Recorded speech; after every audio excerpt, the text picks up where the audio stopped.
As informed in the previous lesson, we will use NetBeans as our IDE in this training program. Editing HTML, CSS, MySQL and PHP programs in NetBeans is very easy. In this tutorial, you will learn to install NetBeans on Windows operating system. Linux and Mac OS users can see installation steps mentioned in the helper text section below. In this video, you will see demonstration of NetBeans installation on Windows 10 operating system for a 64-bit processor. The installation steps are same for all Windows operating system, 32-bit or 64-bit processor. To download NetBeans, click on the download link in the helper text. You will see download page. Click on download button to proceed.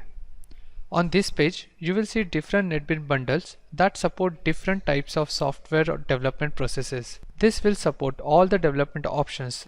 Press download button to download software. After the download completes, run the installer. For Windows, the installer executable file has .exe extension. At the welcome page of the installation wizard, click Next. At the license agreement page, click the acceptance checkbox and click Next button. Accept the default installation directory for NetBeans IDE or specify any other directory you may want. At the summary page, do following. Verify that the list of components to be installed is correct. Tick the update checkbox to get possible future updates. Click install to begin the installation.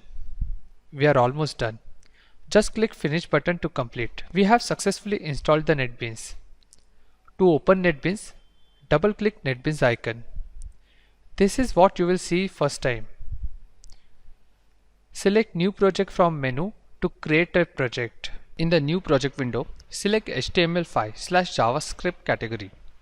Then select HTML5/JS application project and click on next button. Give project a name, my first project, and select a location or keep the default location. NetBeans will create a folder with project name. Next step is to select site template. Since we are not going to use any predefined website template, select no site template and click next button to proceed. In the tool panel, uncheck all the 4 options as we won't use them and click finish. Now you can see the NetBeans workspace. On the right, you can see the code editor.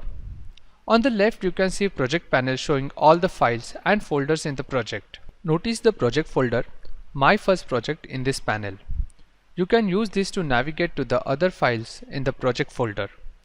In the code editor, a default file, index.html, is created. It contains starter code template. In the next tutorial, you will get to know about the starter code and learn about basic structure of an HTML page.